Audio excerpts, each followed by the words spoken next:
Els humans i els animals que ens rodegen compartim més que el planeta en què vivim.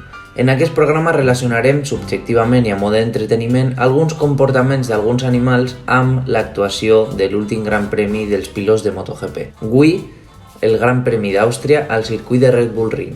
Comencem la jungla de MotoGP.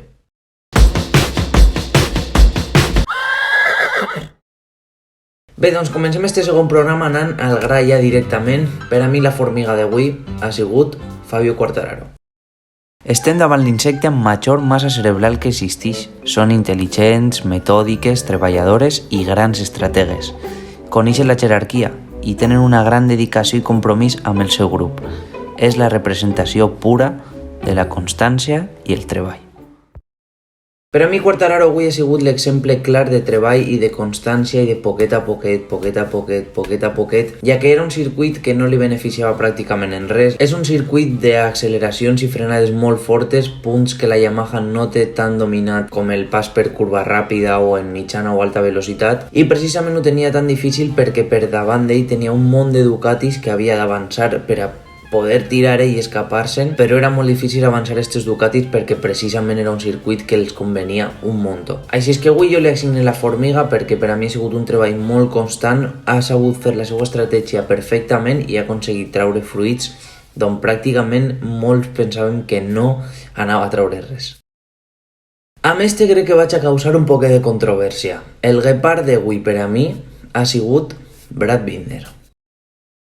Aquests animals diürns cacen a primera hora del matí i a última hora de la vesprada. Cacen gràcies a la seva desenvolupada vista i gran velocitat. És el mamífer terrestre més ràpid de tot el planeta. I per què dic que Brad Binder ha sigut per a mi el guepard si òbviament no ha sigut el més ràpid de la carrera? Perquè per a mi ha tingut dos claus molt importants que ha sigut que ha caçat a principi de matí, a principi de la carrera i a última hora de la vesprada. I ha sigut molt ràpid. Hem de tindre en compte que totes les motos no són iguals, òbviament, i que en un circuit és més favorable per a una o per a una altra. Tenint en compte l'anterior i sabent que KTM no és una marca que precisament estiga lluitant per les posicions altes del Mundial, per a mi l'actuació de Brad Binder d'avui ha sigut excel·lent i per a mi ha anat prou ràpid, prou més ràpid del que alguns pensem. En aquest circuit ho ha eclipsat tot pràcticament Ducati, tant entrenaments com classificació, i no hem tingut tant en compte altres marques com Suzuki o KTM, i com dic, per a mi l'actuació de Brad Binder d'avui ha sigut molt bona. Bé, i passem a la SERP. En aquest cap de setmana, per a mi, ha sigut Luca Marini. Parlem d'una espècie amb un caràcter molt volàtil. Pot aparentar indiferència i tranquil·litat i agredir als pocs segons. Amb comportaments inesperats pot ser tranquil·la i passiva com agressiva i letal. Està considerat com un dels animals més impredictibles de tot el món.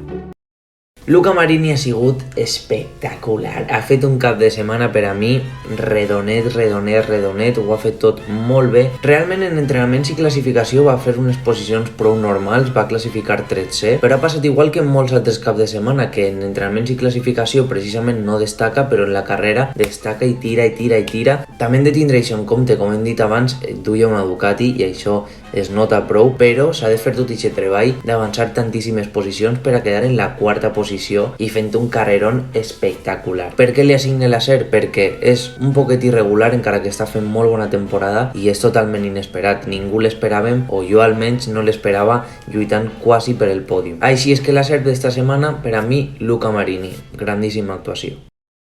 Bé, i anem amb els dos últims animals que queden per assignar. El teixó de la mel, per a mi avui, ha sigut Jorge Martín.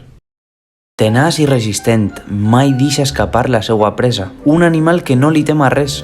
Tot i el seu xicotet tamany, és conegut per les seues feroces habilitats defensives i la seva agressiva naturalesa. Està considerat com l'animal més valent de tot el món. Com la seva pròpia descripció indica, avui ha sigut Jorge Martín l'exemple clar de valentia fins a l'últim moment. De fet, s'ha passat de valent com el propi Teixó de la Mel i se n'ha passat de risc i ha pagat les conseqüències. Ha sigut tan bravo, tan valent, jo diria fins i tot un poquet inconscient, perquè ja al final tenia una quarta posició asseguradíssima, encara que estava molt proper de Miller, i ha decidit clavar-li la moto després de tota una carrera d'avançaments, d'aguantar en aquest top 5, top 6, barallant amb un muntó de pilots, sent agressiu, sent concís, i a falta d'una volta volta decidís tirar ixe hachazo que bé, li ha eixit mal, ha sigut una pena, però crec que merescudíssim avui el teixó de la Mel per a ell, ha sigut el més valent del món. I per finalitzar vaig assignar la tortuga d'este cap de setmana. Per a mi, i amb molta pena, vaig a dir Raúl Fernández. Tranquil·la i despreocupada, no té pressa per arribar al seu objectiu. Són exploradores, però al seu ritme. Tot i ser una ràpida i excel·lent nedadora, és el reptil més lent de tot el món. Bé, doncs Raúl Fernández, al igual que el seu company d'equip del Tech Trua, Remy Gardner, no sé si és que la moto anirà massa mal o què, però no estan trobant res de ritme, entrenaments i classificacions prou pobres, els dos últims de la parrilla, i amb molta pena vaig a dir Raúl Fernández, i em sap greu perquè crec que té un talent espectacular i que se li està exigint un muntó per a ser un rookie. Encara així, li he d'assignar la tortuga, per a mi ha sigut el més lent. Bé, doncs fins així el segon programa de la Jungla de MotoGP. Espero que us hagi agradat molt. Deixeu-me així baix en els comentaris a quin animal assignaríeu cada pilot i per què, òbviament. I res més, ens veiem en el Gran Premi següent a Misano. Adeu!